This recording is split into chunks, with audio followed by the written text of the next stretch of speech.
So the doctors give up. They're like, fuck it, he's an immigrant. My lunch break is at 1. They might as well unpack lunches onto his corpse and make small talk. So I says to her, look, if we're going to watch Killing Eve together, then you need to wait for me. Don't watch it. I'll go back and watch the same episode. I don't want you to go back and watch the same episode. I want to experience it together. That's irritating. Anyways, I want to watch it together. All right, fine. God-awful movies.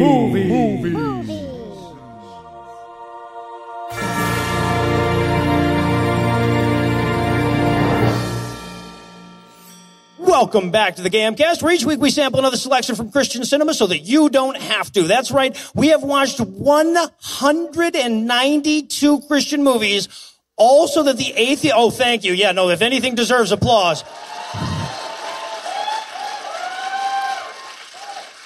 And of course, in addition to just liking to make fun of terrible things, this also serves a purpose. We want the atheist world to know what's in these movies, and we want you to be able to do that without having to watch Kevin Sorbo try to act.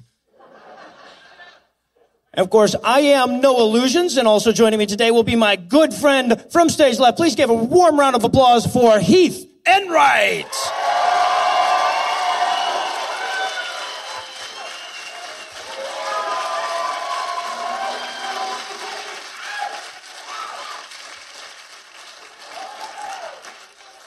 All right, there is no way that's enough scotch to get you through this movie. That is a good point. That is a very good point. Okay, all right. Now, of course, normally this would be the part of the show where I introduce my bad friend Eli Bosnick, who you know and love. But instead, today we have a very special guest. Please give a lukewarm welcome to the one, the only... Ray Comfort!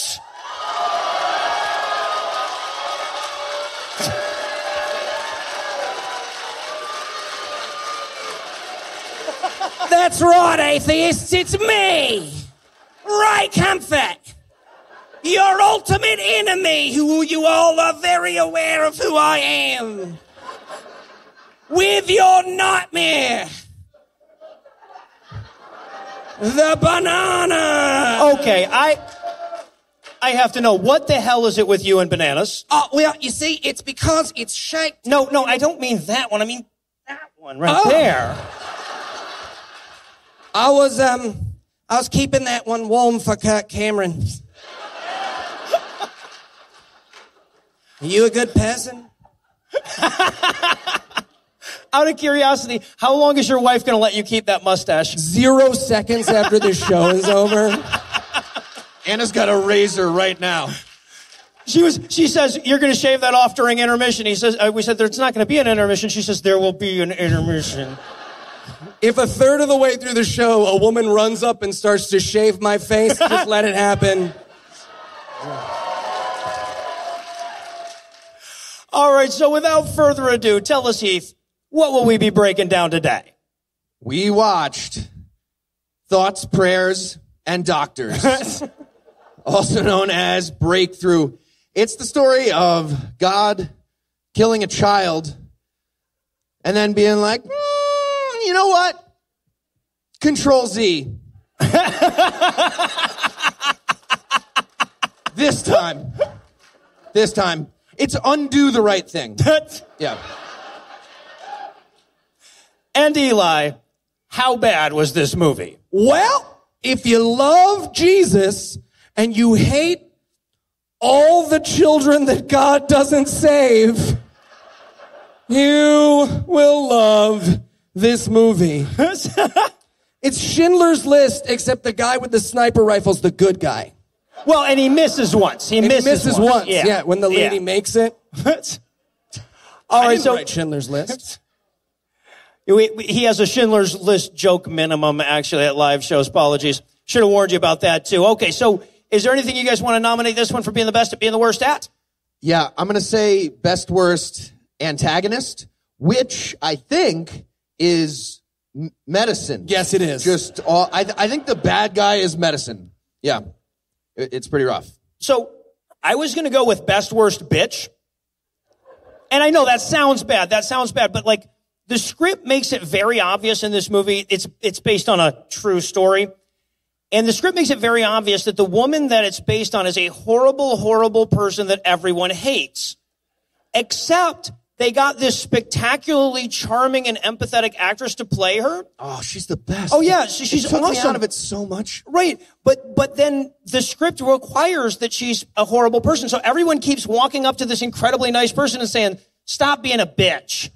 And then she has to be like, yes, I am kind of a bitch, you know. Do you mind not telling my son as he lies in front of you that he's going to die and there's no hope for him? Fuck you! The movie. I was going to go with best, worst, God. Now, look. A lot of you out there, as you watch this movie or hear about this movie, you're probably going to think to yourself, Eli, you're so handsome. And that's true. I am.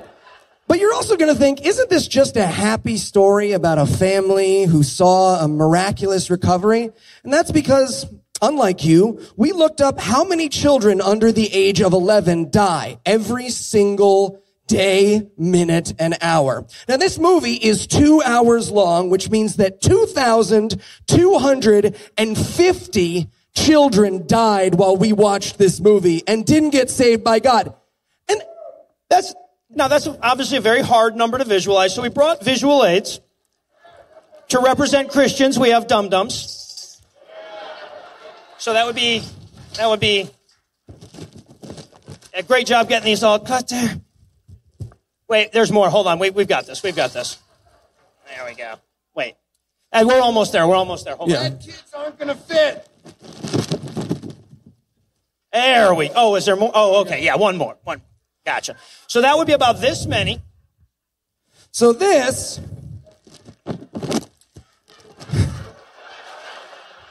There's more. Is about 1/4 of the amount of dead children that took place while we watched this movie. So if at any point you feel sad or bad for the characters or the actors or the message of this movie, have a dum-dum and just remember this is a dead child right here. We're going to leave these up. We'll leave these right here. We got the dum-dums right at the front. Well, the good news is that they now represent dead kids, which means that atheists can eat them. Hold on, there's more.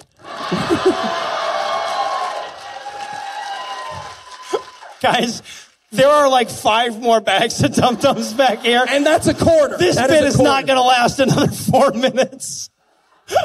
You're good for the rest of the show, right? Oh, okay. yeah. 3 years ago when we started this show, Heath sat at the first meeting and he was like, this is all a con for dum-dums. All right, then. I get to keep those behind.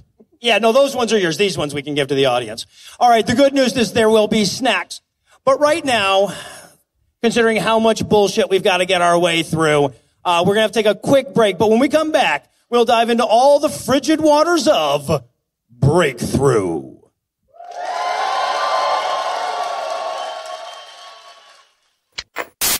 From the makers of Breakthrough. Something bad happened to my son. Comes the story. Forgive me, doctor, but I believe in a little thing called the power of prayer. That's way more common and that they don't want you to hear And about. he's dead. Well, fuck a duck.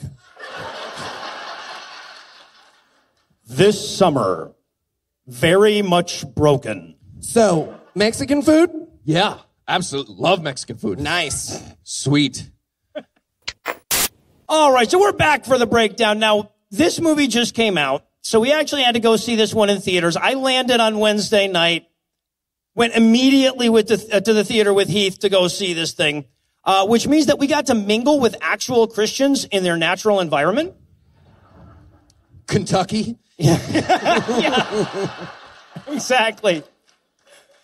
Now, this movie opens with the cast coming on and thanking us for watching. They're like, the actual cast of the movie comes up before the movie starts and goes, wow, we didn't expect anyone to be here. Whoa. Thanks. They're just excited. All they can talk about is how much fun they had. They're like, we know it's a bad movie, but they had craft services. And we could go to the truck and get anything we wanted. Please don't leave. Please. And that included Steph Curry, the executive producer and basketball player.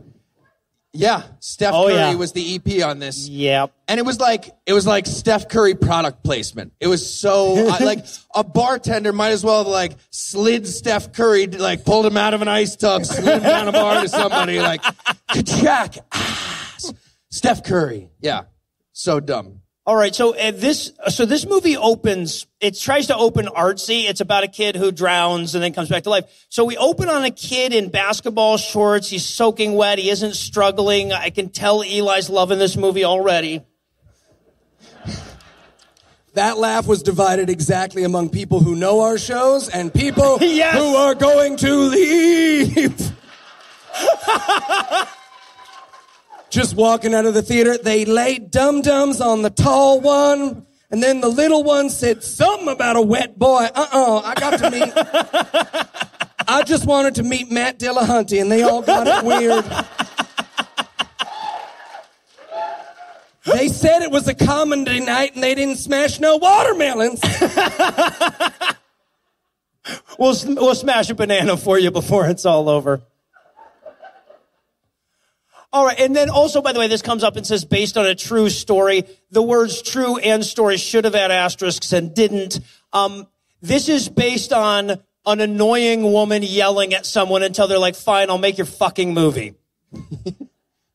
And we get to see a dead child just floating in water. That's like the cold open. It's very cold open. Yeah.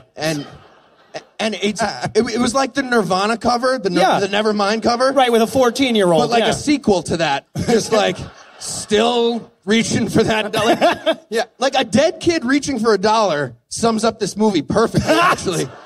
It's pretty much it. All right, so we're going to open up this movie meeting John Smith. John is a 14-year-old boy who wakes up with basketball on his mind. We will learn that is the only thing that will ever be on his mind. What writer's room were they in where everything, like this kid goes down to breakfast, he pours a basketball out of his cereal box, pours a basketball that should be milk onto the basketball, starts to eat it with a basketball instead of a spoon. This is Christian exposition. Yes. All right, and like every family in the history of Christian movies, we meet this one at breakfast. Dad has a phone holster. Dad is the personification of phone holster. And by the way, we're under a minute at this point. We've seen one American flag already, and 2 cell phone hosters. Well, and one person standing in the Jesus Christ pose doing this. Yeah, all in the first minute. They're fast. And, okay, so Dad and John, the main character, are going to talk basketball as though Eli were writing a skit and had to Google stuff, right? Like, it almost sounds like the proper nouns were added in post. Hey, son, are you excited for the shooting? Oh, yeah, Dad, I can't wait to see Michael Bublé. Nope. Damn. Next guy. Also, we should point out, I guess we didn't mention the opening song yet. The opening, hey, you don't watch our show, you don't listen to our show. Hey, what's it like to be Eli, Heath, and Noah? I'll tell you, they cut Hot Damn from Uptown Funk. Yes! Yes! Keep in mind. Man with this fire, man. Hot darn. No, nothing. Just the echoey silence of a woman who yelled at them for the word damn. They didn't want to bring down the wrath of the Dove Family Reviews Board. Yes, exactly. We're watching pleated pants and cell phone holsters, and they were like, what would be the good music for that? Uptown Funk? Fuck the police. Yeah, right. Bruno Mars. What could say suburban white family better? Yeah. So they sit down for breakfast. The dad and the son are just going to eat right away without even saying a magic spell, but mom ain't going to have any of that shit. She says the most passive-aggressive grace in the history of film. Boys, can we pray? Dear Lord, fuck my husband and son right in the face. Right in the fucking face, Lord, right in the face. I hope they fall and they, sit on their nuts when they go to sit down. But just for a little bit, not Mr. Belvedere sit on their nuts, just like that moment where you're like, oh, I was on my nuts, and then you're in pain. And I hope a woman asks them what's wrong so they have to lie about it and say their stomach hurts, Lord. In Jesus' name, amen. Let's eat some fucking eggs. Let's do this. So they finish breakfast. Mom is going to drive John to school, but John's listening to his headphones. He's not paying any attention to mom. Classic teenager. I wanted her to pull the headphones out, and it's Matt Dillahunty yelling at somebody on the phone. What the fuck? What is that? I'm just listening. He's telling me to shut up and stop interrupting him. I don't know what I did. The episode is 6 months old. He knows my name. I'm an expert in ancient Greek. Fuck. All right, so they drop him off at school. We have to have the, oh, hug your mom bit or whatever, because we have to keep reestablishing that mom is better than everyone else in this script, right? So she drops him off at school. She's friends with his friends because she's a cool mom. And then we go through the whole morning at school rigmarole, and this is really just kind of an establishing shot, more or less, except that it's been 25 years since I've been in high school, and I had to go through it and go oh, God, yeah, I remember all that shit. There's so many crazy things that, first of all, I want to talk about the Martin Luther King name drop that happens at the beginning of this movie. So they're doing morning announcements, and for no reason, the movie grinds to a halt while the secretary is like, just a reminder, Martin Luther King Day is coming up. We celebrate that here in St. Louis, Missouri, even though you may have heard otherwise. They might as well have turned to the only black girl in class and been like, you're welcome.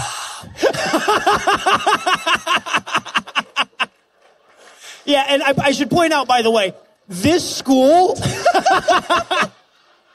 Stop doing the fist The bump. school in this movie is whiter than y'all, okay? So, and I love, there is the one black girl student, and they can't get through the whole damn movie without making her an amazing singer. No, they can't. We'll get to it. Yeah.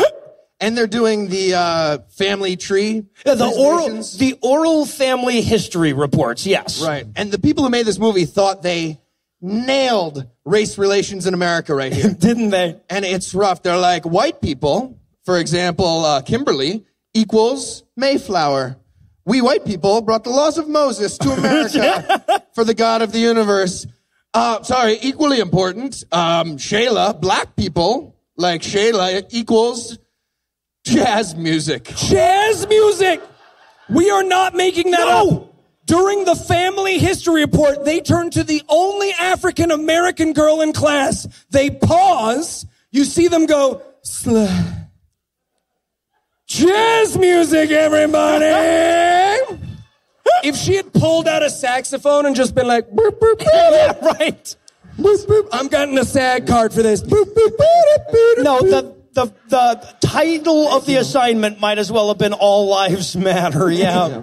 Sorry, one last story about my family history and the great time they had with the wonderful Christian people here in Missouri. Stop, cut, yeah. Yeah. All right, so he's at school. Then we cut over to mom, who I guess works at a church or just won't leave. They never really established this because, the employees of the church are like, are you here again? But we all know that lady, right? We know the lady who never worked at your church but was just always there. She was like, hi, haven't seen you in a while. I was here yesterday. Do you live here? So now her name is Joyce. She's played by Chrissy Metz, who you might know from, what's the show she's on? This Is Us. This Is Us. Yeah.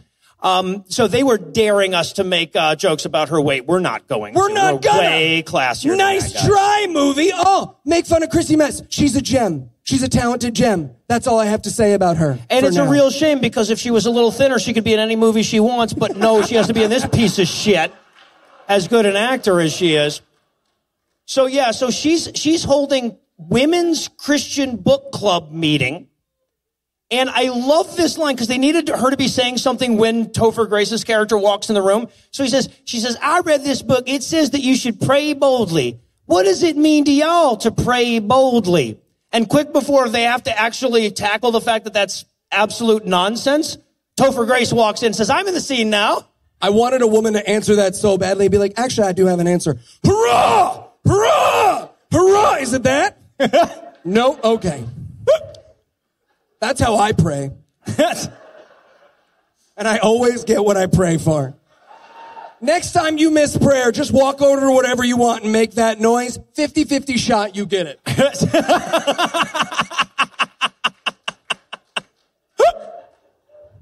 Unless it's a date, yeah. Then it's 70-30. Because we're in Kentucky. Am I right? No, you're not. We're not in Kentucky, dude. We're in Kentucky. You're not fooling anybody, Cincinnati. You know it. Woo! Pacow, pacow, pacow, pacow, pacow. All right. So now, again, for those of you who aren't familiar with our show, we should tell you one of the things that happens over and over again when you watch 192 Christian movies is you see all the actors that you loved from old TV shows and you go, oh. So this time it was Topher Grace from that 70s show. Now, I'll be honest, I don't feel sorry for him. I feel sorry for Chrissy Metz. Topher Grace can go fuck himself. Right? He was on a show with Mila Kunis and Ashton Kutcher and he's going, no, I'm the talent. I'll be in movies. No. But he will play the hip pastor in this film.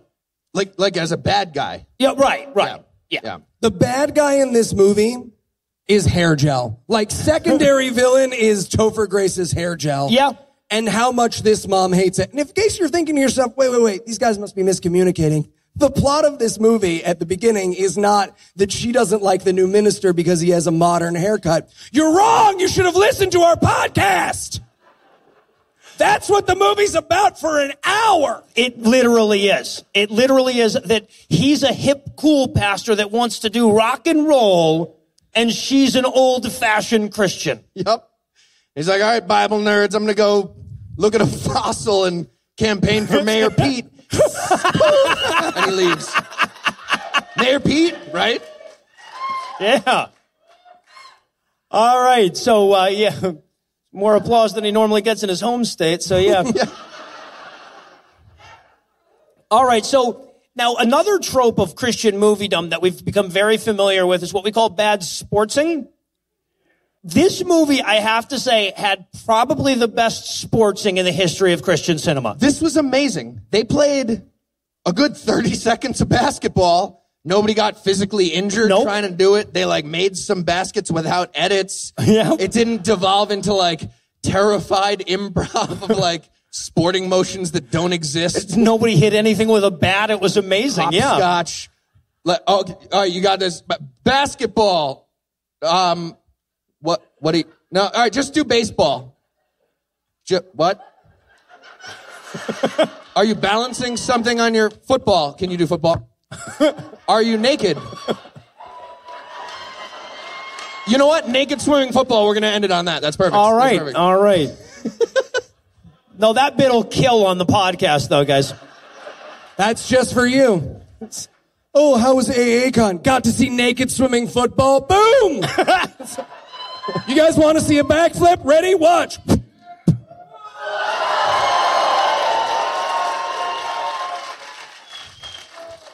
I have a little side note I want to do when we get to the movie in a second. So I did that joke at our first ever live show, and I was like, it would be really funny.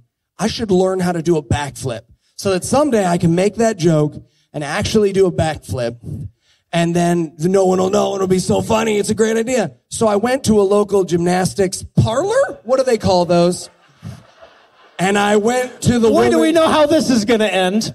And I went to the lady and I was like, hi, I know you're busy teaching children. Would you like to stop and teach a man who looks like me how to do a backflip? And she was like, do you have all the money in the world? And I was like, I don't. And she was like, all right, then you're literally never going to be able to do a backflip. Except I totally learned it.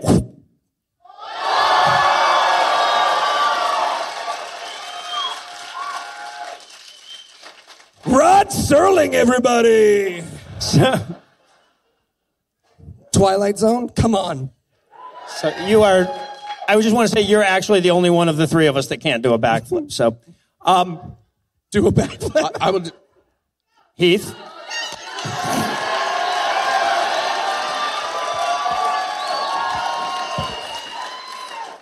He always does that when we record the podcast. Usually he doesn't get as good a reaction. I have never been more scared than I was just now when he stood up. How was AACon? A guy died. A 38-year-old man died. But he cried for so long before he did. All right, so anyway, we were talking about a movie. So he gets home from... Nope, he doesn't get home yet. All right. So, because before he gets home... He falls into the ice. And then he's just fine. Thank you, Eli. Now tell us more stories about you at the gym. All right. So they do some basketball. We meet the bully kid who will serve no function in this movie whatsoever. And then the coach has to talk to John. John is a very good basketball player, but he's never going to make it to the NBA if he doesn't finish his oral family history report. The key to getting into the NBA? Good behavior. Let's be honest. But yeah, but what we're establishing here is John's all messed up. Nobody can get through to him, not even perpetually angry coach. Then he heads home. This is the part Eli was trying to skip ahead to. And he's working on his assignment, his family history report. Mom has to come in and ask him a bunch of questions. Like, how is school? How's basketball practice, et cetera? And he just keeps going, fine. And I'm like, oh my God, the mystery at the heart of this motion picture is what does a 14-year-old boy really mean when he says fine? Yeah. And by the way, this movie gets it wrong. Because he now has a flashback to being a sad little boy who's sad that he's adopted. Yep. Which means this crazy woman who wrote this movie was like, y'all, I gotta be honest with you. When my 14-year-old son was sharp with me, I realized then and there he was sad he was adopted, y'all. I really want to hit that home during the movie. Can we do that? And John must have just been in the room being like, no, I was a 14-year-old. Yeah, sad he was adopted. Nobody loved him. All alone in the world. Orphan. John, tell him how you was an orphan. All right. So wait, no, but they double down on this, right? Right after establishing this, then we go on, the very next scene is him at school doing his oral family history report. I'm plowing through. I don't care what you guys are doing over there. I'm plowing through. You ruined the moment. We're about to. So he gives his report, and he says, I'm from Guatemala, and my mother didn't love me, and nobody loved me until a white savior came along. Now, I want to point out, this kid was adopted on or around 2000 by a Christian couple on a mission from Guatemala. The odds that he was kidnapped are 9 out of 10. Right? That he was stolen by the government or whatever and paid for. Pretty high. But anyway, he comes out to give his report. He says, I'm complex and brooding. And then he sits down. Most of my family got killed by ancient Mormons who showed up in a submarine. Okay, that's enough, John. That's enough. Cut it. Orphan. Sorry, that was a note from your mom. I had to read it to you. All right, but now that we've established that he's adopted twice, we now move on. We go to church, but it's cool church, right? So they've got their big musical guest. I'm sure if Seth Andrews was here, he could tell me what band this was. Oh, this was Jazzman and the Mayflowers, I think. This band, look, you shouldn't go see this movie, but you should see this band. You remember when your dad went through his third divorce and he started a band with that guy he met at the gym and the plumber? That's this band. Yep. You just pictured him. That's them. But it's amazing because it's like rock and roll Jesus. So the whole time, Chrissy Metz's character is just sitting there angry over the rock and roll. We get a really long close-up of Mom's face. So we're getting the rock and roll, but then a rapper Oh my God. starts rapping. That's Jazzman. He's the lead man. Jazzman of the Mayflowers. And he starts rapping, and then we get like an 8-minute close-up of Chrissy Metz just being like racist in her head. Yes. Silently racist in her head. Yes, So visibly long. thinking the N-word. Yes. The movie will confirm this later. We're not exaggerating. No, right. She eventually admits as much. Do you love sitting next to your dad when Barack Obama is on TV? Then you will love this movie. So the band plays their song, and we sit through all 11 fucking minutes of it for you. And then Topher Grace takes the pulpit, thank you, for his sermon. And he's a cool pastor, so it's based on something, that the kids are into. The Bachelor. And this could not be more loosely tied to Jesus. He's like, how many of you watch The Bachelor? Oh, okay.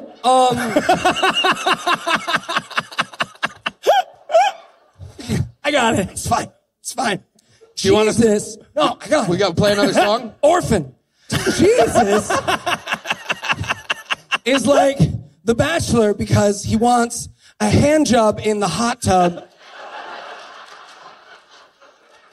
Do another song. Do another song. Shayla, everybody.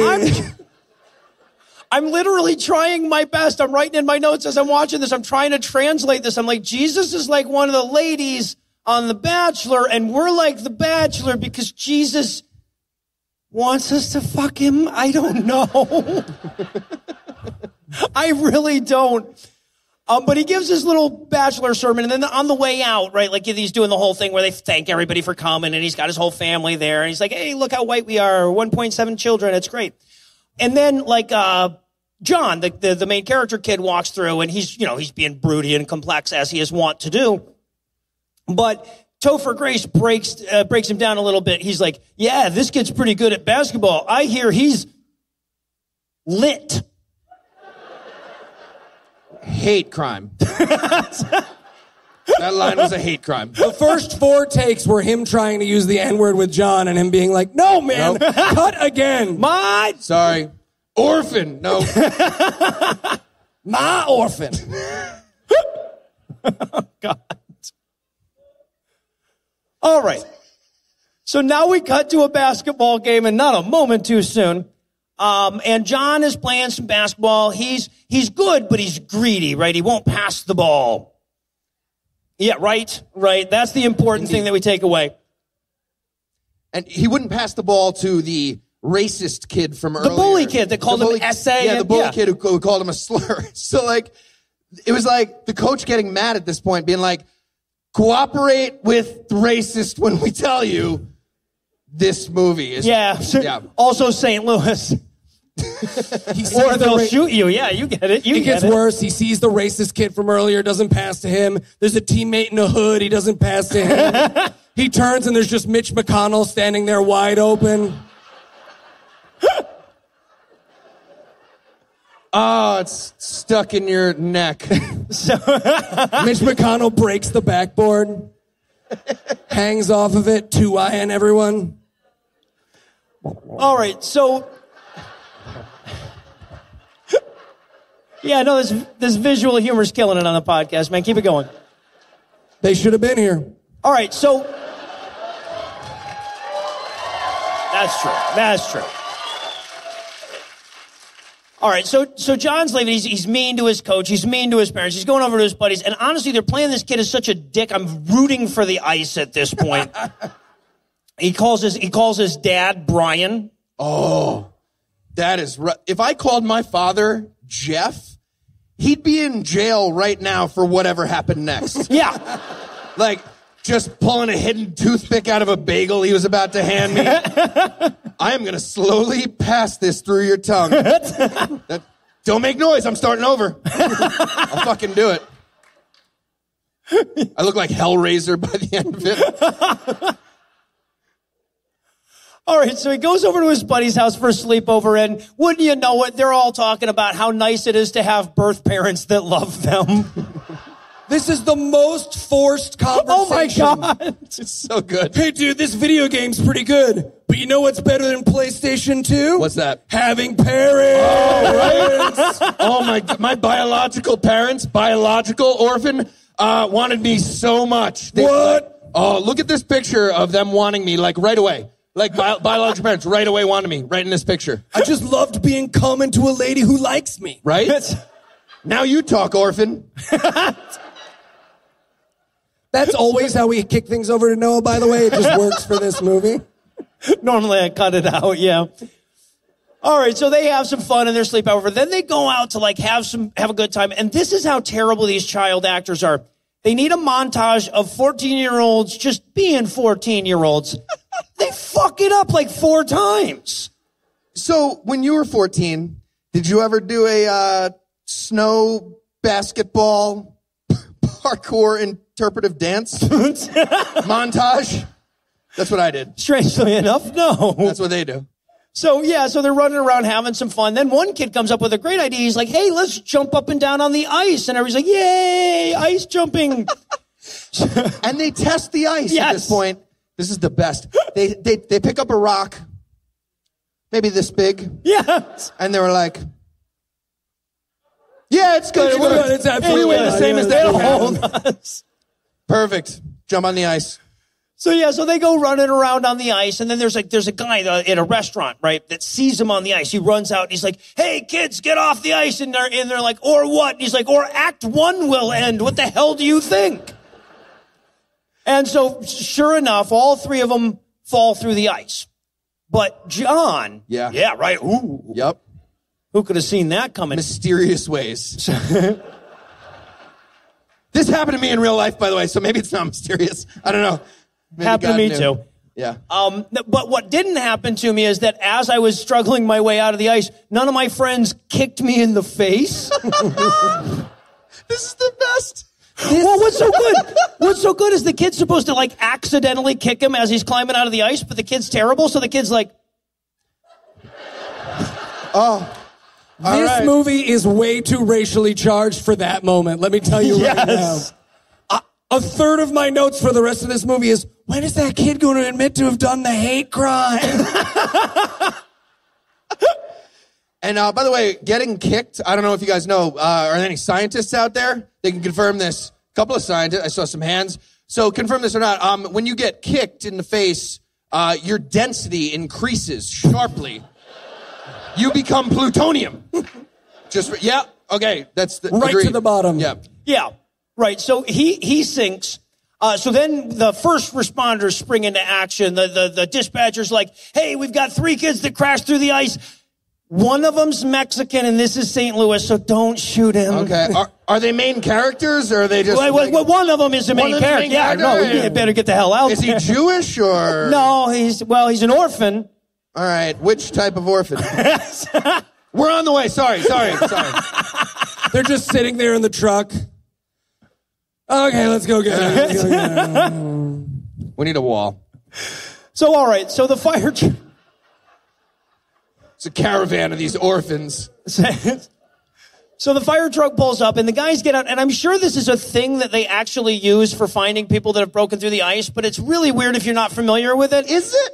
It's a harpoon. I asked a firefighter today. We found a firefighter today, and we were like, what is that stick? And he was like, I have no idea. We definitely do not harpoon children as part of our job. No. That's what we were I told. feel like anything with a sharp point would be a bad find the kid device. Right? Maybe I'm crazy. No, you don't understand. Kids are magnets, so we got a big magnet on the end of this very sharp stick. Right. And we just sit above the water stabbing. I wanted them to pull up the wrong kid, like, Are you John? No, all right, sorry, we're going to throw you back if you're not. If you're not John. Sorry, We we're have here a for catch and John. release policy. Korean barbecue, nice. All right, so... You dunk it in the salt water. Thank you. You, sir, are the racist. You are. You made that a Korean child. I was making a food joke. Shame on him. So, all right, so one of the two firefighters, played, by the way, by Luke Cage. Luke Cage! That's right. Very MCU. depressing. So he's like, they're looking for the kid. They can't find him. And then he hears a voice that says, go back. And he thinks it's the fire chief. And he's like, yeah, okay, chief. And he goes again. Now, of course, this is going to turn out later to be God, which means that God, showed up late and went, fuck. Oh. Did you? Oh, no. Sarah, I was supposed to get him earlier. Harpoon the area you haven't harpooned yet. Okay, hey, buddy. Go back. You know, not front. You got it. I loved you in Luke Cage, by the way. I feel like the second season kind of fell apart, but that was really because they knew the show. You're overdoing it. Okay, You're overdoing it. You're a deity. So they pull John up out of the ice. They're CPRing him like crazy. Mom gets the call, right? They're like, hey, your kid fell through the ice. You better get down to the hospital. So she drives out of her driveway like she's jealous that he gets to be the one in the hospital. Right? She's just driving around going like, if my kid's dying, so's everyone else. She causes an accident. A bunch of people drive into the lake. Oh, fuck. All right. Well, thoughts and prayers. Okay, bye. No, they've got harpoons. It'll be fine. Drive back. And we should point out, because we know there are some medical professionals here tonight, they do not do CPR on John. They get to second base with John. There's a line.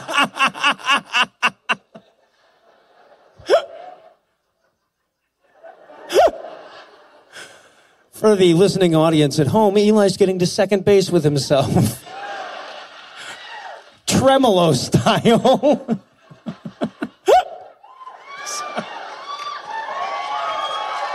That was a thumbs up on the hair pull. Yeah. The hair pull. Noted. 1/3 of the audience was like, that guy gets it. And the other 2/3 were like, well, that was crazy. I don't know what's happening. I don't know what he's talking about. I don't want that at all. All right. So mom's got her prayer. She's heading to the hospital as fast as she can. Meanwhile, the doctors are doing all their hocus pocus bullshit. Not going to be enough. So the doctors give up. They're like, fuck it. He's an immigrant. My lunch break is at 1. They might as well unpack lunches onto his corpse and make small talk. So I says to her, look, if we're going to watch Killing Eve together, then you need to wait for me. Don't watch Well, no, it. I'll go back and watch the same episode. I don't want you to go back and watch the same episode. I want to experience it together. That's irritating. Anyways, I want to watch it together. All right, fine. You gonna finish that? So mom runs He's not gonna in. finish that. And they have this spectacular, semi-racist moment where she's like, I'm here for John Smith. And they're like, yeah, we're waiting on his mom to show up. And she's like, I am his mom. And they're like, oh, we were... Right. Because dad is Mexican. I'm his mom. Are you? Sorry. Soy su madre. Shit. Estoy? Is it Sarah or Estar? Is it? You'll need to get it right, ma'am. You'll need to get it right. Fuck. Sarah? Final answer? I wish my son was in a library. Biblioteca. It's fine. I don't need you. All right, so the doctor comes to see mom. He's like, hey, your kid's dead. And she's like, what do you mean dead? He's like, no, I'll show you. Come on. So they bring her back. But the doctor has this amazing moment where he's like, he basically just goes, hey, I'm bringing back the mom. Try to act like you're still doing doctor shit. Yeah, right? Orderly's just sweeping off the corpse. Yeah. Stabbing IVs in and out of him. Oh, yep, medicine.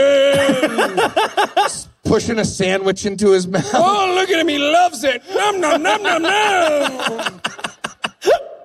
Dancing. He's choking me. He's choking me. I'm just kidding. He's dead. Yeah. So the doctor said, keep your hands to yourself.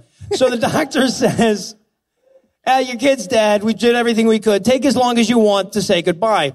And then the mom has this moment. And again, Chrissy Metz, very good actor, absolutely brings you to tears in this moment. But what she's really saying is, I don't understand. My kid's so much more important than all the other ones.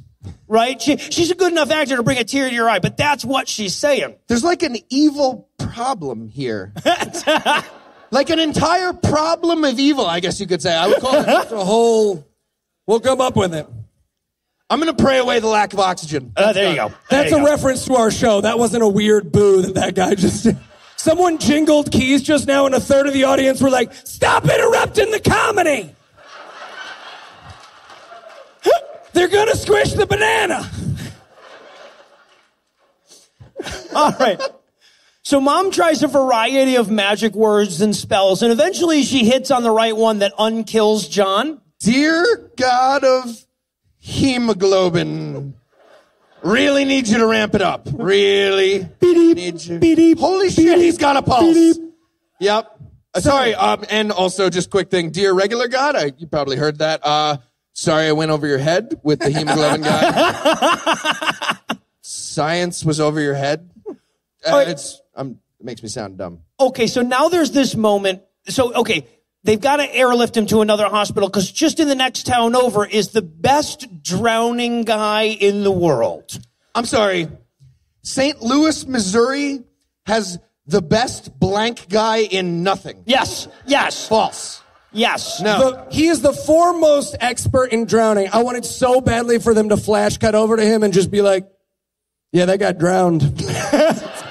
I wanted him to be laying at the bottom of an ocean dead. They bring a guy over covered in sand. Not drowned.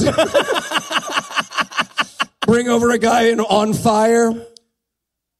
Not drowned. 3 for 3, foremost expert. Foremost expert in drowning. Also, there's this great moment, because Chrissy Metz is a very large woman, there's this great moment where they have to airlift him, and it plays like, because the way it's supposed to be is she's scared to get on the plane, but she loves her son, or the choppers, but she loves her son so much that she'll get over her fear of flying. But the way it plays is that the pilot's going like, you sure you wouldn't want to drive in a car? This movie is daring us to make fat jokes. They will not win. Even when the helicopter pilot blocks the door with his body and is like, please, we can't do it. We got to borrow a thing from the zoo, Christy. I don't want to. There's a shot of it flying away tilted. What were we not going to do again, Eli? I forgot. We are not. That's what I said. We're not making those jokes. We're better than that. So she buys 2 tickets to the helicopter. Yeah. That's fine. Oh, wow. All right, so now we cut to the other hospital. Pastor Topher Grace is already there to help her. So they start bitching about whether his approach to Christianity is too modern. There could not be a worse time. Yeah, so just, I know this is a weird time to do it, but your pastor style really leaves something to be desired. We're going to talk about it now. Yeah. No, my son's dying, but a rapper in church? A goddamn rapper? She actually says that in the movie. She's like, I was very uncomfortable with the rapper. The rapper was ridiculous. Yes. Yeah, her mouth didn't move to rapper, but that's what the word we heard. Rapper. All right, so now this was an amazing moment for me personally in the theater because the guy that does the Allstate commercial plays the doctor in this. I spent this whole movie waiting for him to turn to us and be like, did your kid die? That's why you've got Allstate. So here we are in the theater. It's me and Heath and like 9 Christian couples on dates. And he walks out, and I turn to Heath and I say, don't worry, he's in good hands.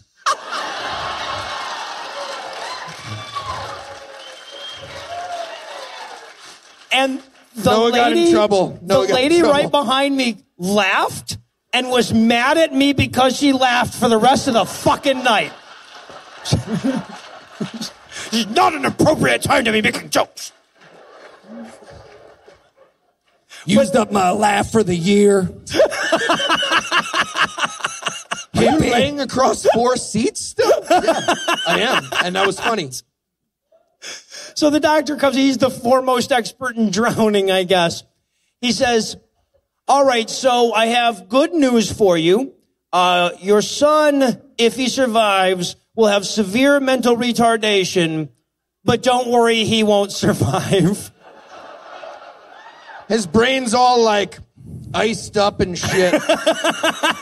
I'm the foremost expert in this. We're going to euthanize him later. It's cool.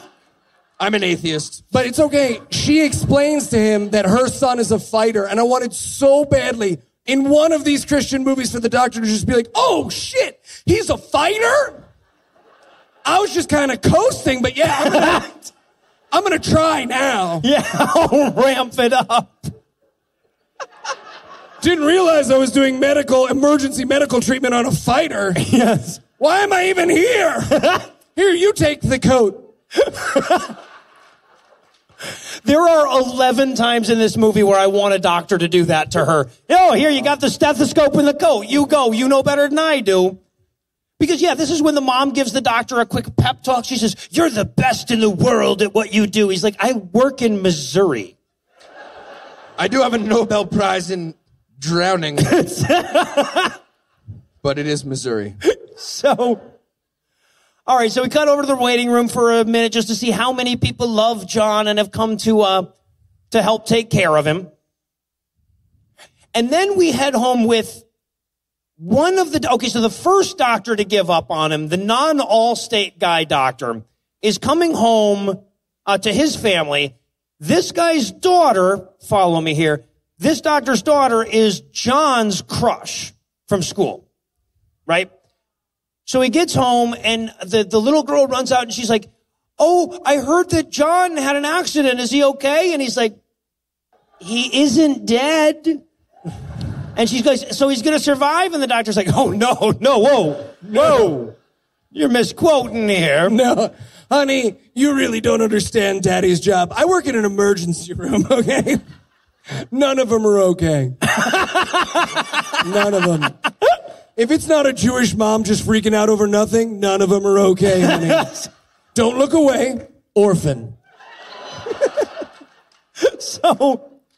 But the little girl's like, but Mom said there was a miracle. And he's like, I mean, he's going to die slower now. Right. I guess. But there was a miracle. My science just got flat out beat by magic. Yep. That's real. Yep. I'm the world's foremost expert in Missouri-based science. Science is wrong here in Missouri. Yeah. That's the message of the movie. All right. So now we have to cut back to the firehouse where we can see Luke Cage again. Everybody's sure worried about that kid that they saved. And this is where Luke Cage turns to the chief and he's like, they're like, Luke Cage, you saved that kid's life. And Luke Cage says, well, I wouldn't have ever found him if the chief hadn't told me to go back.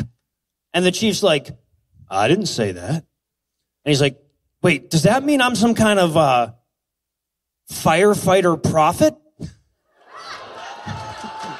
It's like, no, that's a totally different movie there. It's like they're all workshopping it. He's like, okay, yeah, maybe I misheard someone or just thought to myself, go back and was panicked in the moment. Or, hear me out, Palestinian rabbi from 2,000 years ago.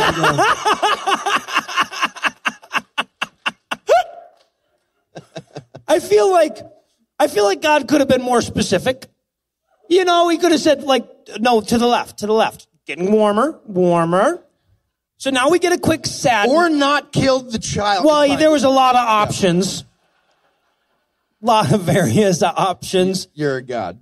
All right, yeah, he could have given water walking powers. He could have parted the seas. He had a lot of shit in his quiver there. All right, so now we get a quick sadness montage. The title card informs us that it's been 18 hours since the accident. And so we pick the action back up post-sadness montage with Mom and Topher still arguing about the right way to turn people to the Lord. Right? This is where she really goes off on the idea of having a rapper at church. And he goes, look, I'm just trying to make God cool for the kids because if there's one thing an omnipotent being needs, it's as much help as he can get. So at this point, the doctor comes in, Dr. Allstate. He comes in and he goes, he lived.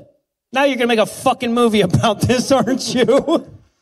She's already sending out pitch scripts. Maybe wait until he survives. Sorry, can't hear you.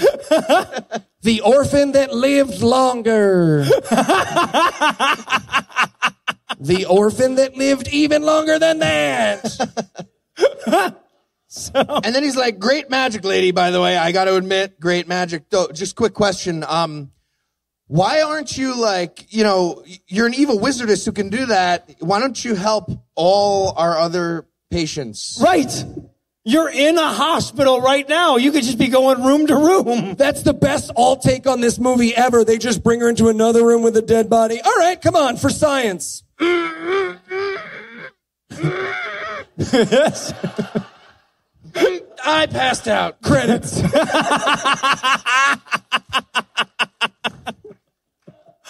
All right, well, as hard as this is to believe, that's the big ending on Act 2, as near as I can tell. This movie has no more stakes to add. So we're going to take a quick break here, but first let me give Act 3 the hard sell. Will John survive? Who's feeding their fucking dog? Why aren't the mothers of the 770 children here who die from drowning more pious? Find out the answers to these questions and more when we return for the cheese corn conclusion of Breakthrough.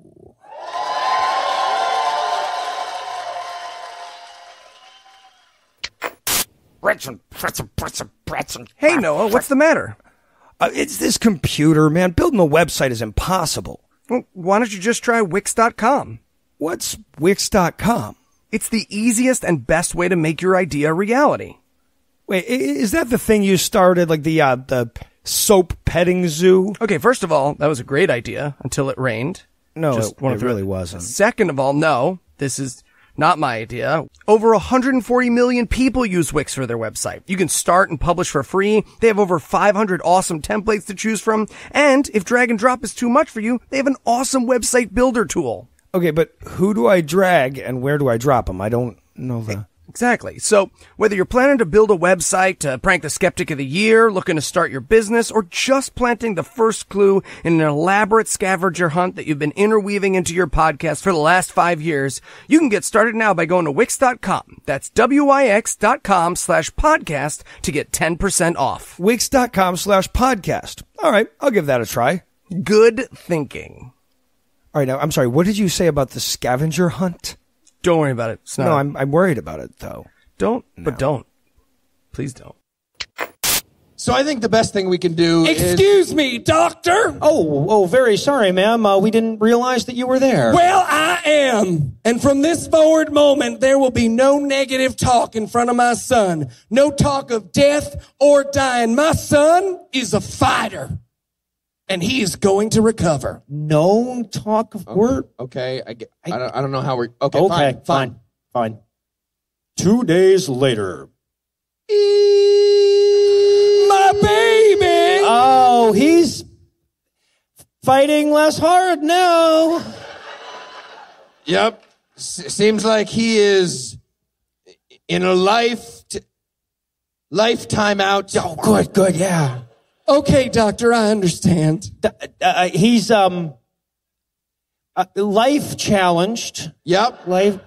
So I guess I'll call it time of not life.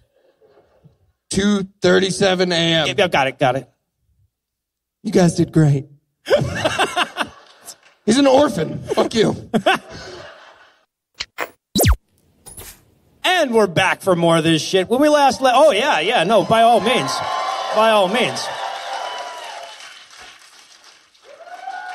And when we last left off, John had barely survived the night, and now we're going to pick up that thread again with the news finding out about this wonderful, almost but not quite dead kid story.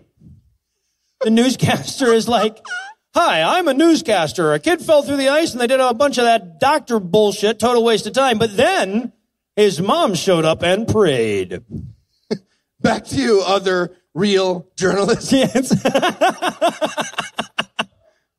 So, and then we have to check in with Topher Grace having breakfast with his family because he had a demand for a certain amount of screen time or something. This scene serves no purpose. No. They're, the kids, he's got two young kids, a young son and young daughter, and they're saying like, Dad, I don't understand what your job is. Why did you go to the hospital? And I'm like, kids, it's not going to make more sense as you grow older. Most stuff does.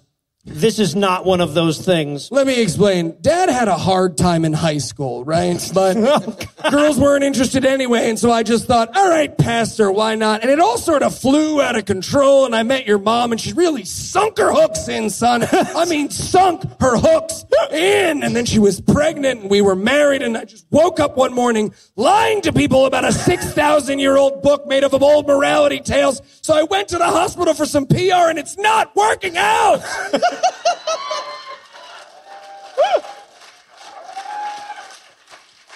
I mean, I was called to the mission. Can I try a metaphor? Do you all know what a metaphor is? I'm asking. Do you know what a metaphor is? Yeah, Daddy, we do. You do? Okay, because my job's based on a failed metaphor. I don't know. Just scratch. Move on. Next scene. All right, so the next scene will be back at the firehouse. Donnie, that's Luke Cage, he's really struggling with this hearing voices in his head thing for all the wrong reasons. So the chief shows up to put a positive spin on it. He's like, look, man, the odds of you finding that kid without God's intervention are 1,000,000 to 1. I did the math. That means it should happen about once every 3 years based on the number of kids that drown. Anyway, so the firefighter, he goes, either I'm nuts or ellipses. And the fire chief comes in or says, or God's talking to you. Like, those are two ways of saying the same thing, bro. Those are synonyms. I so wanted it to continue. One circle is not a Venn diagram, man. I so wanted that to continue, though. He's just like, maybe God's speaking to me. And he puts his hand on his back and he's like, yeah, man, maybe he is. He's like, he wants me to shit in the Wendy's salad bar. Oh! We need you to cut the communication. No, he was pretty clear that Adnan did it. I just know. Oh, God. He told me to take revenge. So, all right, wait, we're coming up on my favorite line in the whole fucking movie. So Topher and Dad are hanging out at the hospital together, and basically the dad's going like, hey, this my kid surviving. That's bullshit, right? God can't do that. And Topher's like, yeah, it's nonsense. And the dad says, and I quote, look, I've researched hundreds of drowning cases, hundreds of them. Nobody in John's situation has ever survived. It's been 19 hours. In the last 19 hours, Dad has researched hundreds of drowning cases. Where's that study montage? Just push it to the limit. Limit, standing on the razor's edge. Don't get ahead and you can win it. For those listening at Push it home, to the Eli limit. is mimicking drowning a child on his own.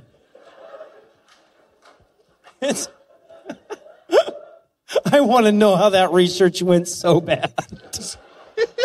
Just a list on Wikipedia. Dead kid, dead kid, dead kid. Page down. Fuck, dead kid. No one who's ever drowned to death has ever survived. They died. Whoa. And then we get another great moment where, okay, so mom's in the bathroom at the hospital. She's checking her diabetes, checking her blood sugar. And these doctors all come in and don't realize she's in the next room. And they're all going like, this is a fucking waste of time. This kid's like, to build that wall. I mean, fuck. As one of the millions of atheist nurses in Missouri, I'm thinking we euthanize the kid. I mean, we need death panels, is what I'm saying. The extent to which everyone in the background of this movie is constantly going, oh, that kid ain't going to make it, is amazing.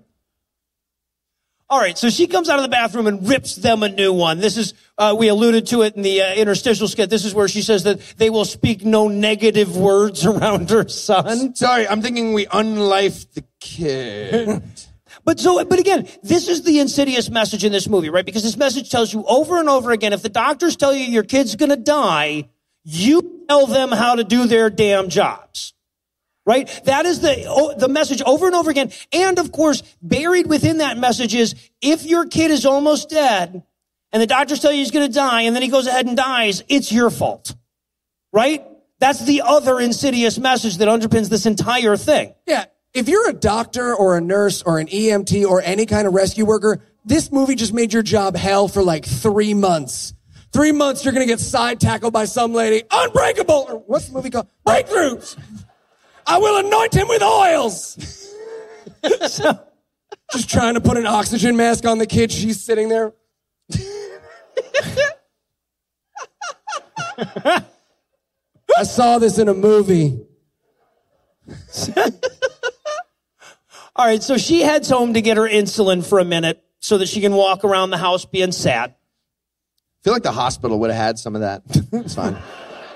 Do they not carry insulin? Well, and just in case we didn't hate her enough yet, she's like, she gets home and she's like, oh, right, the dog. There was no reason to have this scene. The only reason to have this scene is to make the characters unlikable. She's like, she sees the dog and she's like, oh, you must not have eaten in days. And all of our notes are just like, fuck this woman. We will find you. So she gets her insulin. She goes into John's room to have the mopey sads. But then she gathers up all his basketball uniform and his Air Jordans, because apparently that's part of the magic spell or something. And I thought she was going to like dress him up and try and I was just going to say that would be an awkward game of basketball. Hey, everybody, look, it's John. Oh, Mrs. D, maybe you should take it. Nope, John is here for basketball. Let's do this. I don't think this basketball, let's go. All right, he shoots. Nice try, John. Nice try. Almost. This is a bummer. Foul.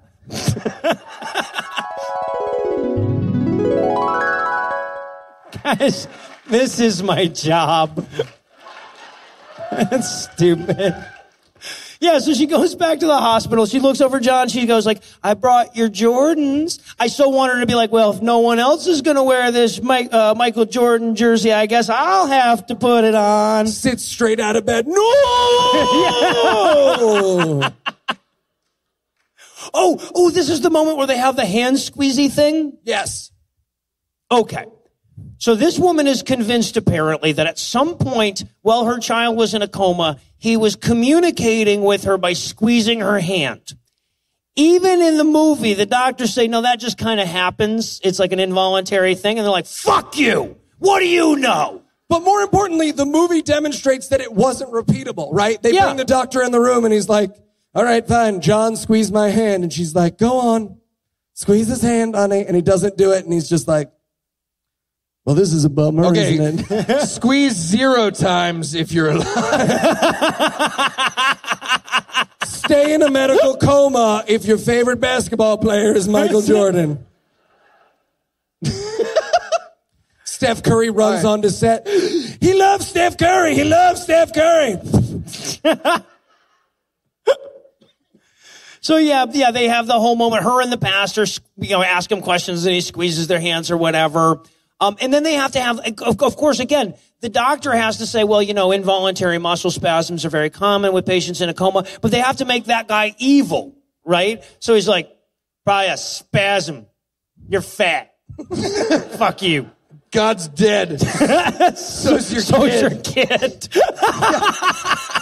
There's actually there's a great conference in Cincinnati this weekend. And you're making me late. Come on. Let's unplug your pudding cup. All right, what religion is God? Squeeze for Christian. Fuck. Squeeze for Mormon. Motherfuck. Jewish squeeze. Wait, get the fuck out of here. God damn it. All right. You all knew it. Doesn't count. So, all right, so now mom heads to the waiting room where all John's friends are here to support him and everything. And I just love this moment. Her mom sees the mother of the other two kids he was jumping around on the ice with. She cuts right through the room. She turns to this woman and she says, apropos of nothing, this is how she opens the conversation. She goes, Chrissy, it wasn't your fault. And Richie's like, I didn't say that it was. Why would... I was actually facing the other direction, and you turned me around and said it's not my fault. I'm sorry, you were apologizing? No, I was just... Orphan. You owe me an orphan. One orphan, please. Got it. Do you have Amazon Prime? I do. I would like it by Tuesday. What's your Amazon day? So... Not Tuesday, liar. All right. So, and then, of course, elsewhere in the waiting room, somebody's going, whisper, whisper, whisper, John's so going to die, and there is no God. Whisper, whisper, whisper. But it was like, can I talk to you over here next to this bullhorn? John's going to super duper die. Yeah, right. I noticed a bunch of living boys in your class. Do you like any? Maybe you like one of the living ones. So then, of course, he has to yell at everyone in the waiting room and say, my son's not going to die. And at this point, Heath starts cracking up laughing. So then she turns to chastise Heath a little bit, too. And you shouldn't be laughing at this. This is very serious. Fuck you. You're taking up 4 seats. Whatever. So you're laying across. That's ridiculous. Go ahead. So now Dad pulls Mom aside to tell him what a bitch she's being. And again, this makes, like, in real life, I'm sure that was a very appropriate thing for Dad to do. In this movie, it makes no sense. I feel like maybe the writers were just sick and tired of the woman this was based on. And they're like, let's write a scene about what a bitch she is. She might as well be like, help, help, my son's on fire. Okay, yelling.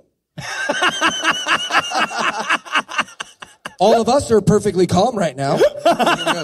Maybe you could learn my name. My name is Alan, by the way. Hi, Alan. How are you? Help, help. My son is dying. That's all I'm asking. Grab John's hand. Squeeze any number from 0 to 100 for Mom is mentally ill. Yeah. Go ahead. 0. Well, yeah, because at this point, the dad's like, hey, you need to calm down. These people are trying to help. And she's like, oh, I'm sorry. Did you pray our son back to life? No. That was me. Me. Wanted so badly for a doctor to just pop up behind her. It was actually neither of you. Do you remember the scene where I was poking him in the chest? And all that stuff, and the drugs, and we zapped him. And Magic! Okay. I'll be in the other room doing other medicine. All right. So now we cut to 42 hours after the accident. They think you're going to make a timeline. They thought we had some yarn and some pish pins, and I was like, wait. How many hours after? Okay, they're telling us. Good, all right. Keeping track of this movie. Now, this is probably the weirdest aside that the movie has, right? Because Pastor Topher Grace comes in to check on Mom, and Mom's in a diabetic coma. Yeah, right. But then 3 seconds later, she's fine. So they're like, oh, we need another conflict. Never mind. We don't. I just remember we had a dead, dying kid. That's enough. Do you want us to amputate your feet? Squeeze 0 times? Slam. Of course, my notes are just, okay, if that didn't matter, couldn't the movie just be 5 minutes shorter? No? No. All right, fuck us then, I guess. We can leave 5 minutes early if you want. It's like the movie's trying to get us out after a dinner party. Well, I'm in a diabetic coma. Another game of Risk? I really like Risk. Order me a pizza, though. Squeeze 1 for yes. So, all right, but she gets exiled, right? The doctor says, hey, you're stressed out too much. You have to spend at least 5 hours away from your son. So Topher decides that he's going to hang out with her in exile so that she can have some one-on-one time with him and tell him all about the kids she gave up for adoption when she was 18 and how she never forgave herself. Yeah, it's a terrible What's thing great to do. is Topher Grace has that exact same response. She's like, you don't understand, Pastor. I gave my son up for adoption. And he's like, and, oh, that was it. That's that was it, your huh? thing. Oh. So, okay, but now... Who? I was in Spider-Man. There's going to be Venom. It's been a while. There's going to be Venom. All right, so now she has to head out to the roof to have a chat with God, which, if you're an experienced Christian movie viewer, you realize that means, oh, we're almost done. Yeah, we're almost done. We're almost there. Yeah. Relax, we're fucking not. We're not. They have so many extras. Oh, my God. It goes, it's like, it ends like Lord of the Rings. So, so she has to apologize to God for being so prideful.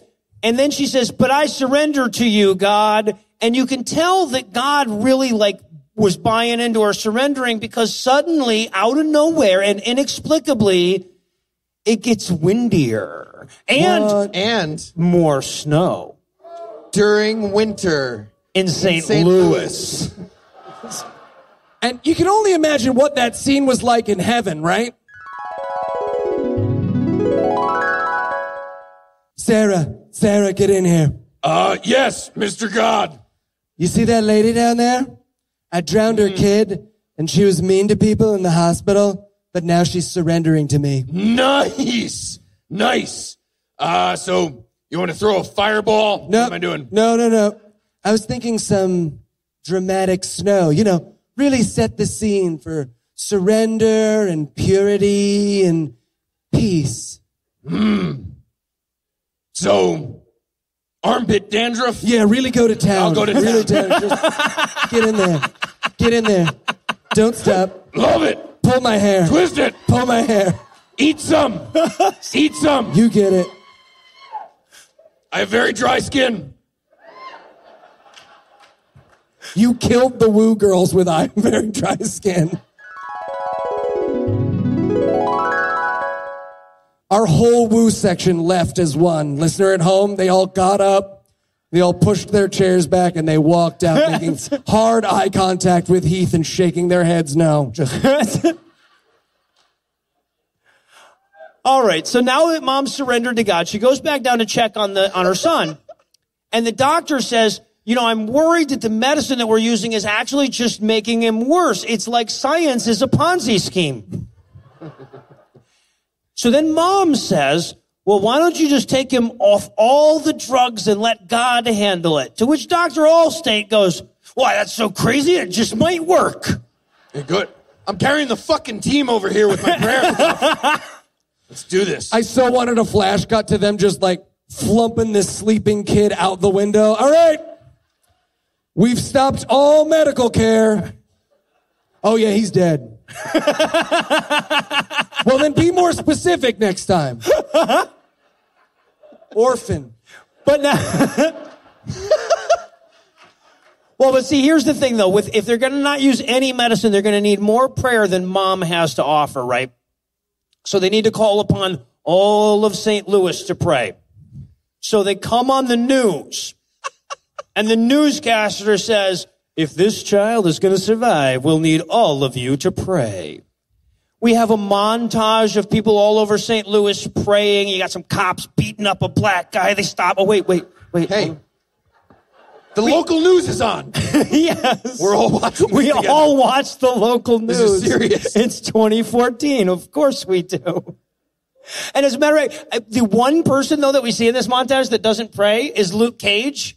Right? He thinks about it. He's like, that's dumb. I did the stick thing. I think I'm good. All right. So Mom and Dad and Topher are standing over the kid praying, and then suddenly a bit of Jesus magic wafts in through the open window in the hospital in January in St. Louis. What the fuck were they thinking? And we start to hear, I don't know that I've ever heard Heath laugh this loudly before. There's a little singing outside, as though the Peanuts were going to save that Christmas tree after all. And it starts off with that one black girl from the school. And Shayla! Yeah, Shayla makes it come The founder of jazz. She invented jazz. Yep. And then the whole crowd cuts in, and they are perfectly harmonized. And they brought a pit orchestra. Yes. It's invisible. It's an invisible pit orchestra. They brought one. Wanted a flash cut to that. Honey, grab your cello. We're praying for the dead kid. That's a drowning kid. We need a cello. I really wanted the rapper to start rapping at this point. And then mom's just like yelling ethnic slurs out the window. No! Stop praying that way! Shayla?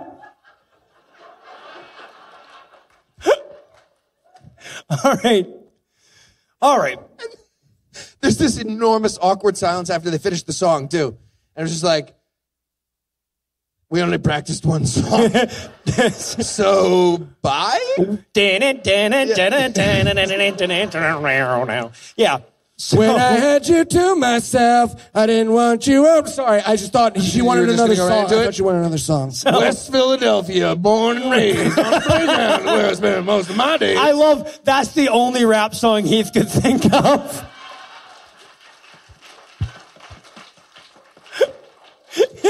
Hey, He really Hold is on, I got bad. this. No, please, for our career. Go ahead. Please go. Fuck. Please, let's All just right. keep doing a podcast, man. So, Billy Joel's We Didn't Start the Fire is a rap song, sort of. Shit. what? Some would call it the first rap song. That's right, we said it. Subterranean Homesick Blues, Bob Dylan. I can't. You can't even do a song you know as a rap. Wow. Damn it. All right. So, the next morning, Mom fell asleep by the hospital bed. She wakes up, and Tommy, the firefighter, Luke Cage, is like standing in the doorway. Mom sees him, and he runs off like she caught him masturbating over the kid or something. He runs off, and the mom chases him down. She's like, "Hey, thank you so much. I haven't had a chance to thank you for harpooning my son." And he's like, "Hey, it's my job. Just doing my job." You did the magic, but should I just bring kids straight to you from now You're on? right. No? Earlier you did the, nothing happened. Okay, that's fine. All right, so now it's 72 hours after the accident, and they're ready to take him off all the hospital stuff. Mom's freaking out, right, because he starts having, like, seizures and stuff. The doctor says, "Don't worry, this is the normal process. I want to remind you, earlier in the movie, they told us several times, no one has ever survived anything like this. There cannot then be a normal process for surviving it." I mean, people writhe before they die. Maybe that's what he meant. It's a normal process of dying. This is pretty classic death. Let me show you. Freed up a bunch of machines. Thanks for that suggestion. Pretty soon he's going to piss himself. Yeah, piss Is himself. that a fucking demon? No, I just explained it a second ago. I said the right. It's not. Orphan. So, but okay. Now he can't wake up yet though, because we have to go artsy. So apparently we had to. So they do this weird, like, drowning moment. He's laying in a hospital bed. The water starts rising over top of him, and he has to swim for his life. They have that whole 5 damn minutes of my life that I'll never get back. But anyway, he wakes up. It's a miracle. Hooray. He wakes up, but that's not the dramatic tension of the scene. The dramatic tension of the scene is he gonna be like... So this whole movie has this horrifying moment of ableism where they're like, "Oh, your son's alive," and she's like, "Alive, schmalive. I'm not sitting at the front of a baseball game for the next 26 years." Oh, no. Who's the president? Barack Obama. Good, now we can celebrate. All right, Yes, come on, right, John, let's right. go. Now we can be happy. So, the good old days. All right. So now everybody at the school is celebrating his recovery. Dr. Allstate just can't figure it out.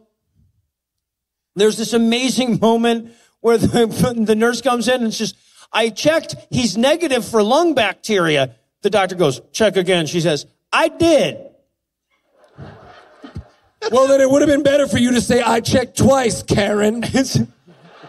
I don't feel like even theoretically one's lungs can be free of bacteria. Can they in a living person? I don't know. I don't know lungs. All right. You scientists are nerds. You don't know anything. Thoughts and prayers. Fuck Meet me you. outside for a pray-off, nerds. Ready, go. I'm shitting. My wish came true. So, all right.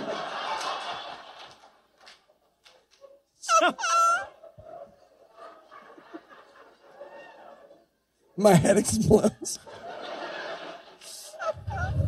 Call back. How was AACon? All right, so they're doing this comedy show. We don't watch the movie, they just talk about it. One point they're yelling orphan, and then the guy's head exploded. It was weird. Remember Bud Dwyer? So Ooh, Doc, thank guy you for remembers Bud Dwyer. One guy, our Bud Dwyer guy. Meet us after the show. We got some deep cuts for you.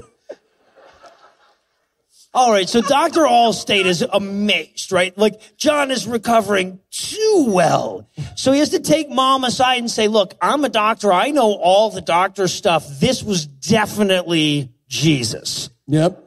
Had to have been Jesus.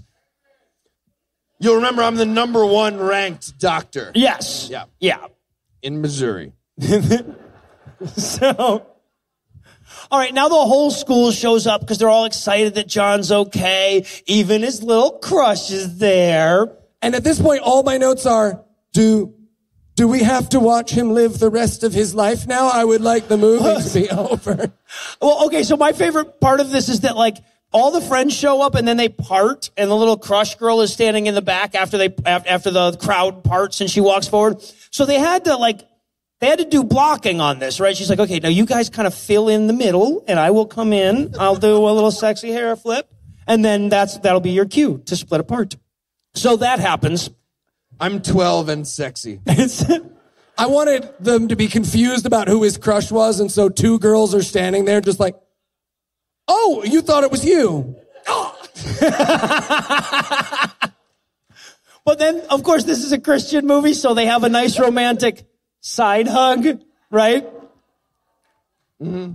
So now we cut to 2 weeks later because, yes, Eli, we do have to watch him live the rest of his life out. And I want to point out, okay, he's getting out of the hospital 2 weeks later. That means he wasn't fine, right? It means God did like 12% of the job, right? God just turned to the doctors. He's like, all right, you guys got it from here.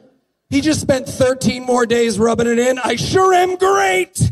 I'm going to walk through the ICU one more time. Look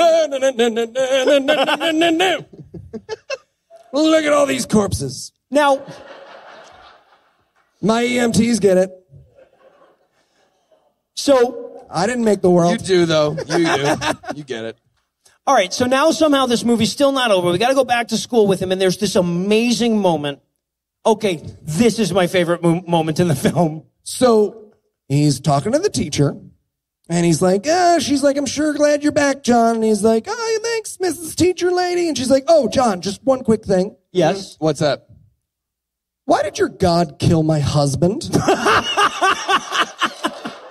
Oh. That is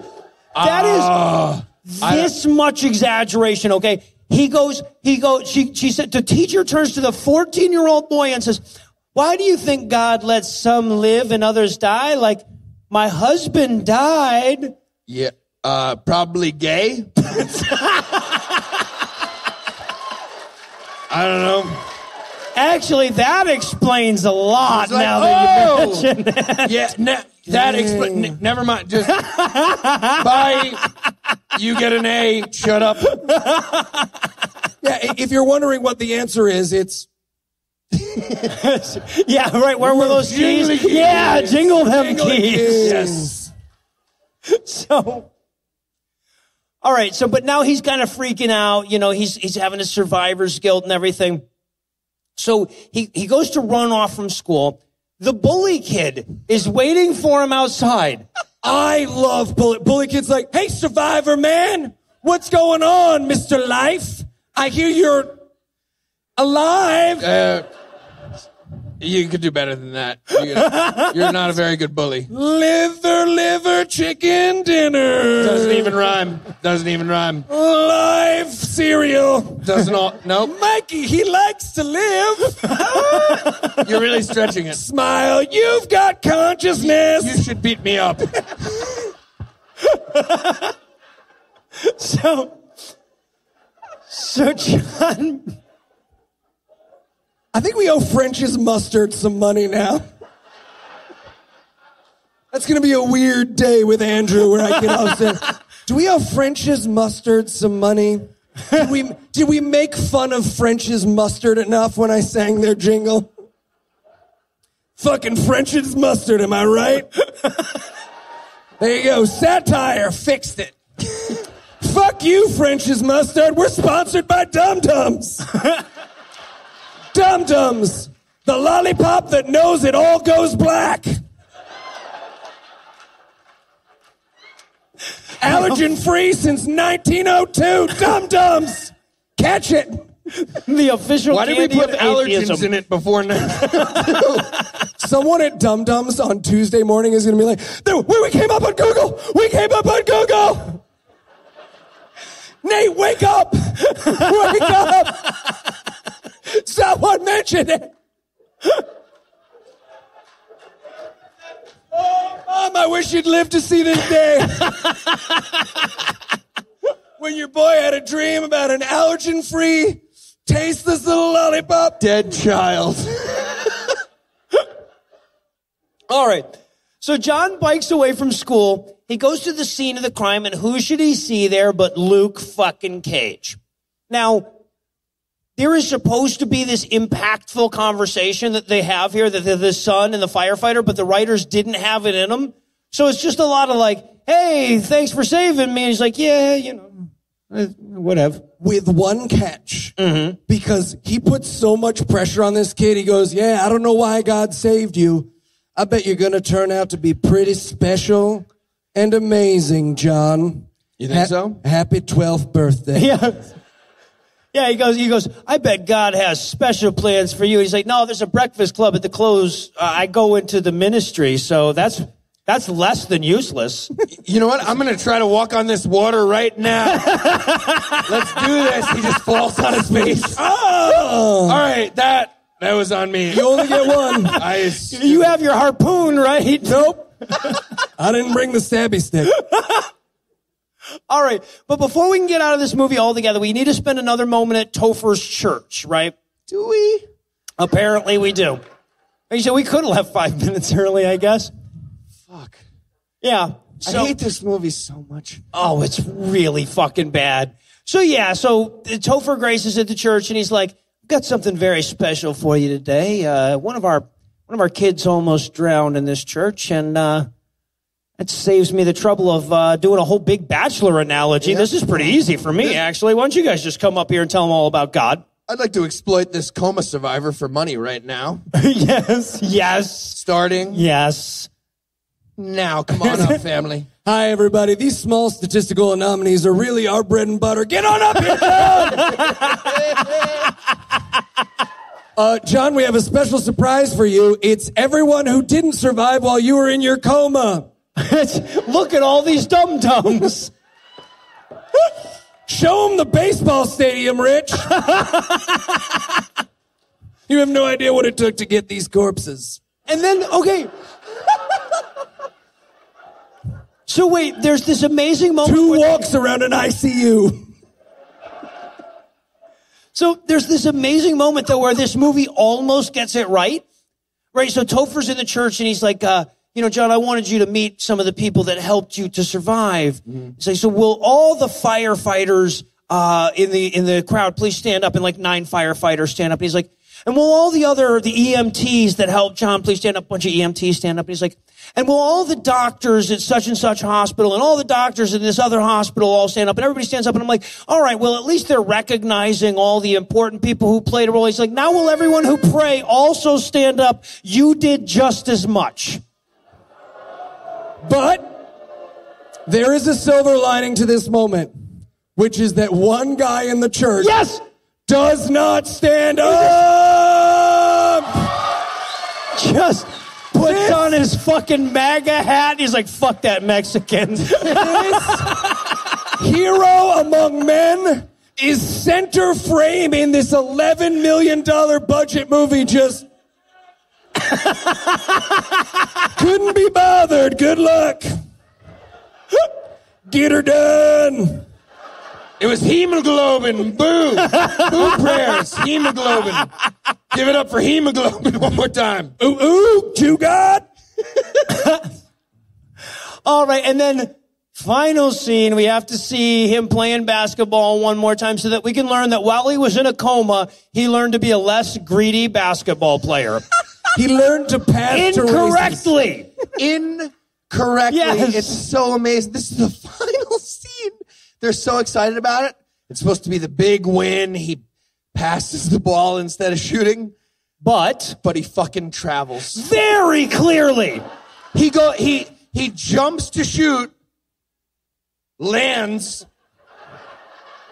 You're not allowed to do that in case And it's then clear. passes. And then 9 minutes later, he passes the ball. It's so good. It's supposed to be the big win, but it's really a goddamn turnover. It is. It's religion in a nutshell.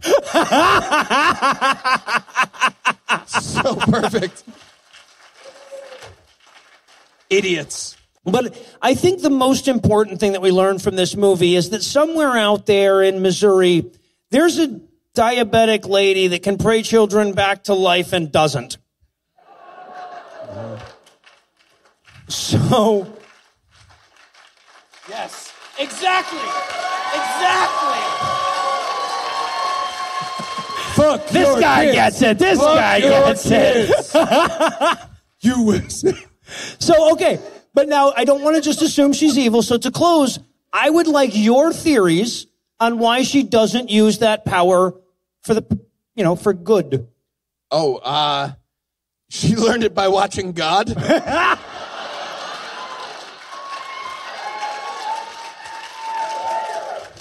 She's exclusively a waterbender.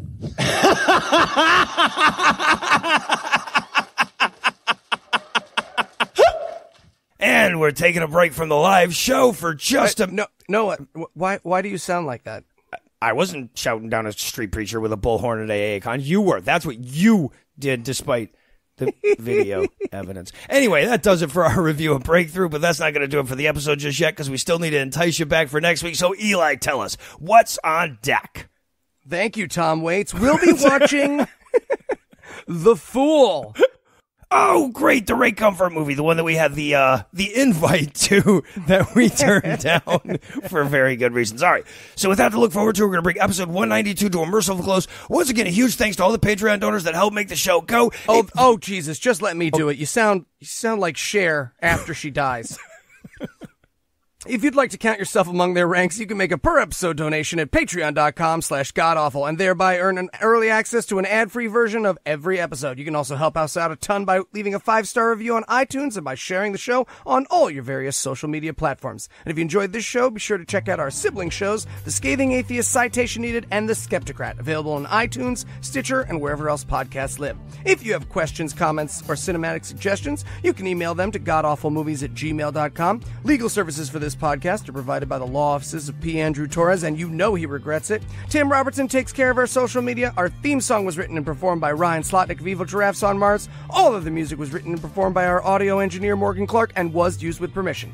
Thanks again for giving us a chunk of your life this week. For Heath Enright and No Illusions, I'm Eli Bosnick, promising to work hard to earn another dunk next week. Until then, we'll return to Cincinnati for the Breakfast Club close. William Barr is a liar.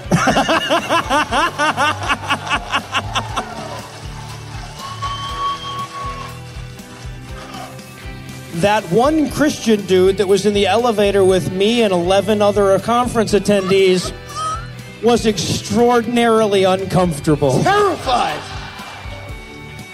Ray Comfort knows this happened. Thank you so much, people!